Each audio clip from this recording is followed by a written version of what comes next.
महाराष्ट्राच्या भूमीमध्ये जी रत्न जन्माला आली ते तुम्हाला समजले नाही. ज्या राजांनी सर्वांना एकत्र बसवून जे स्वराज्य निर्माण केलं ना महाराज, ते राजे तुम्हाला समजले नाही.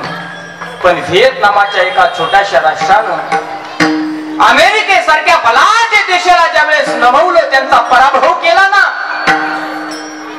त्यावेळेस कळलं की छत्रपती शिवराय किती महान होते.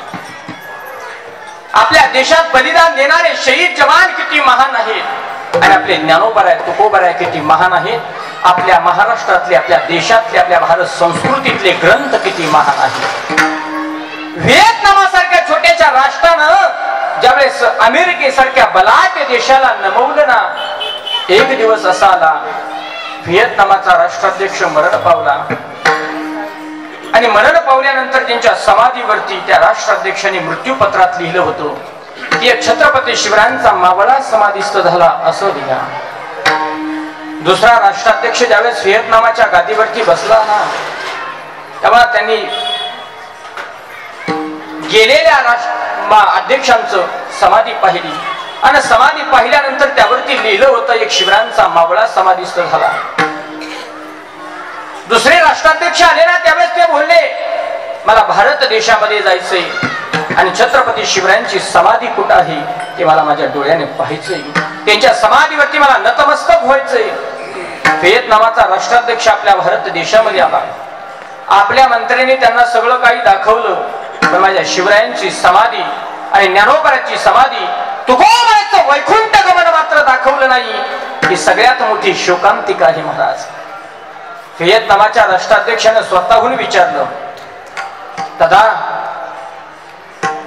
या भारत देशामध्ये नवे नव्या महाराष्ट्रामध्ये एक असे राजे होऊन गेले जे छत्रपती शिवराय, त्यांची समाधी कुठे आहे?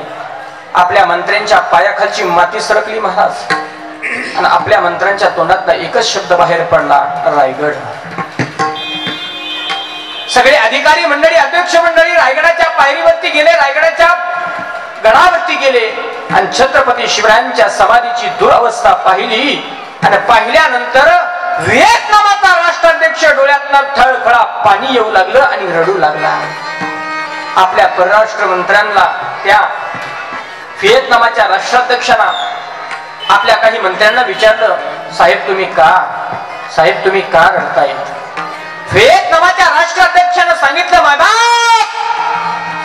अमेरिकेसारख्या बलाढ्य देशाला आम्ही नमवलं ना, फक्त एकच महाराजांचं चरित्र वाचलं होतं, एकाच राजांचं चरित्र वाचलं होतं, एकाच राजाचा पाना पाहिला होता आणि ते म्हणजे महाराष्ट्रातील छत्रपती शिवाजी महाराज.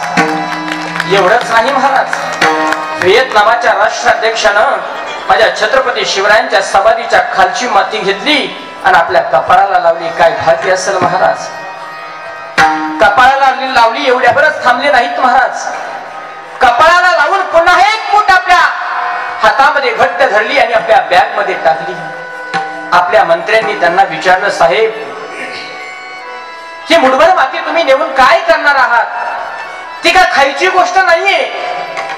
ते म्हणले, ही माती माझ्या ज्ञानोबराने तुकोबराय संतांच्या पदस्पर्शानं पावन झालेली आहे. छत्रपती संभाजी महाराज, शिवाजी महाराजांच्या पदस्पर्शानं पावन झालेली आहे. महाराष्ट्र ही संतांची भूमी आहे आणि या संतांच्या भूमी मधली माती माझ्या कपाळाला लावली. एवढंच नाही तर माझ्या बॅग मध्ये याकरता भरली.